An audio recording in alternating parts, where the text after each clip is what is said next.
Un furto sventato anche grazie a X-Law, il sistema informatico di previsione dei crimini in dotazione alla Questura di Venezia. Questa notte le volanti hanno arrestato a Mestre un 55enne senza fissa dimora per furto aggravato. Il portiere dell'hotel davanti alla stazione ferroviaria ha chiamato il 113 spiegando di aver sorpreso un ladro all'interno del bar.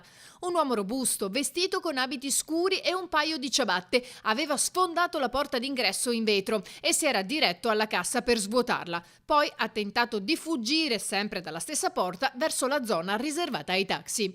Lì però c'era già una volante ad attenderlo. Questo grazie all'alert di X-Law che prevedeva tra le 3 e le 4 del mattino una possibile commissione di reato predatorio proprio in quell'area. Il sistema infatti si basa su un algoritmo che calcola la probabilità che in un certo punto della città ad una certa ora si commetta un reato. Il 55enne è stato dunque portato in questura, dove si è scoperto che aveva diversi precedenti per reati contro il patrimonio. Pertanto, considerato lo stato di flagranza e numerosi reati a suo carico e la violenza usata per commettere il reato, è stato denunciato.